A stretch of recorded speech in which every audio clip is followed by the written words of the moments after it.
Ready start. महोदय, शिक्षा एक ऐसी प्रक्रिया है जो मनुष्य के आत्मिक, चारित्रिक और भौतिक विकास के साथ साथ समाज और राष्ट्र की प्रगति में भी सहायक होती है।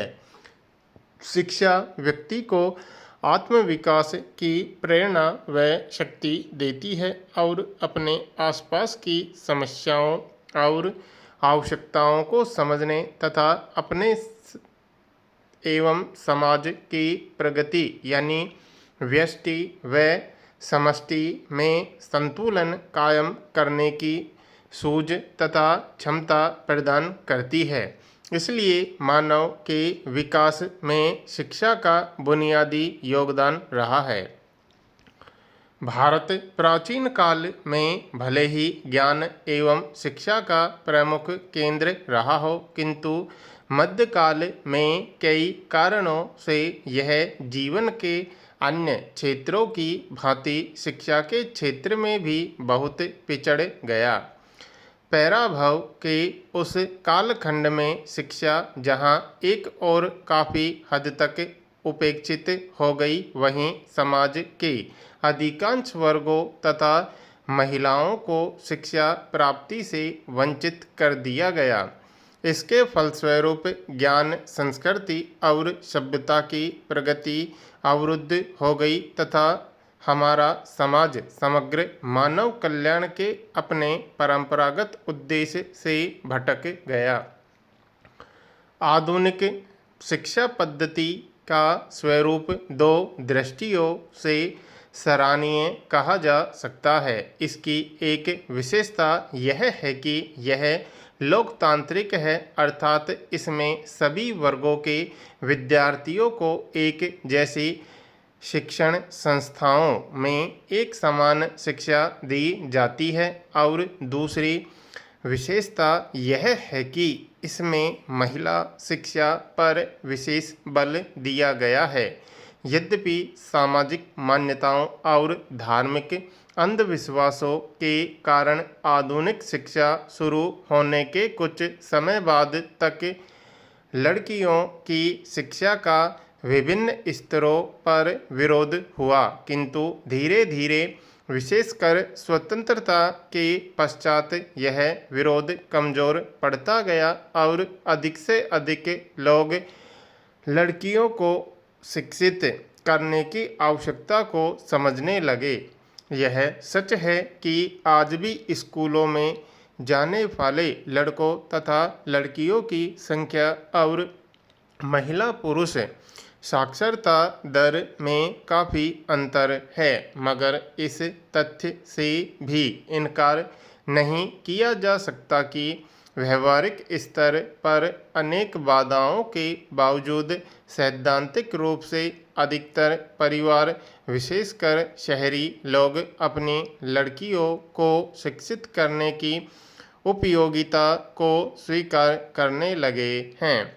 जिस समाज में 50-60 वर्ष पहले तक स्त्री शिक्षा निषिद्ध थी, उस समाज में लड़कियों को साक्षर बनाने के विचार को सामाजिक स्वीकृति मिल जाना अपने आप में एक उपलब्धि है। हमारे देश के नीति निर्धारकों ने राष्ट्रीय विकास का जो रुख अपनाया, उसके अधिकतर पहलुओं की नींव पड़ चुकी थी। महोदय, शिक्षा भी ऐसा ही मुद्दा है। हमारे देश में 19वीं शताब्दी में शुरू हुए सांस्कृतिक पुनर्जागरण के दौर में ही शिक्षा के समर्थन में आवाज़ उठने लगी थी। इस प्रकार सरकारी प्रयासों से पहले ही अनेक सामाजिक, सांस्कृतिक और यहाँ तक कि धार्मिक संस्थाओं ने शिक्षा के प्रसार के प्रयास शुरू कर दिए थे। सरकारी और गैर सरकारी दोनों स्तरों पर काम करने वाली संस्थाओं ने अपनी गतिविधियों का और विस्तार किया, जिनमें लड़कों के साथ साथ बालिकाओं को शिक्षा प्रदान करने के विशेष प्रयास भी शामिल थे। स्वतंत्र भारत ने जो संविधान स्वीकार किया उसमें 14 वर्ष तक के सभी बच्चों को निःशुल्क एवं अनिवार्य शिक्षा उपलब्ध कराने का संकल्प व्यक्त किया गया। हालांकि यह संकल्प अभी तक अधूरा है, फिर भी सरकारी व गैर सरकारी स्तरों पर किए गए प्रयासों के फलस्वरूप देश में साक्षरता दर में निरंतर वृद्धि हो रही है। 20वीं सदी के अंत तक सबके लिए शिक्षा मुहैया करने का लक्ष्य रखा गया था, लेकिन हम अभी इस लक्ष्य से काफ़ी दूर हैं। फिर भी पुरुष और महिला साक्षरता दर में वृद्धि के आंकड़े लगातार ऊपर की ओर जाते दिखाई दे रहे हैं। यह उपलब्धि इस तथ्य के बावजूद है कि देश की जनसंख्या अप्रत्याशित गति से बढ़ी है। यदि जनसंख्या नियंत्रण की कार्यनीति पर सही ढंग से अमल किया जाता तो साक्षरता से संबंधित आंकड़े अवश्य ही अधिक उत्साहवर्धक होते। देश में औसत साक्षरता दर 1951 में केवल 18.33% थी, जो 2001 की जनगणना के अनुसार 65.38 यानी लगभग 3.5 गुना बढ़ गई। इसी तरह पुरुषों की साक्षरता दर इसी अवधि में 27.16% से बढ़कर 75.87% हो गई, जो लगभग 2.5 गुना वृद्धि का द्योतक है। किंतु महिला साक्षरता में लगभग 6 गुना वृद्धि हुई, जो 1951 में 8.86 से बढ़कर 2001 में 54.16% हो गई।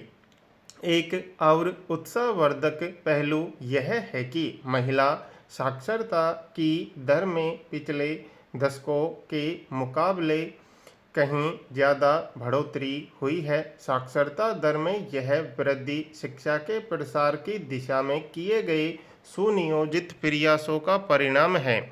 साक्षरता दर में वृद्धि के लिए पूर्ण साक्षरता अभियान तथा प्राथमिक शिक्षा के विस्तार एवं सुधार के उपायों का विशेष योगदान है। हर वर्ष 5 सितंबर को शिक्षक दिवस और 8 सितंबर को साक्षरता दिवस मनाकर देशवासियों को याद दिलाया जाता है।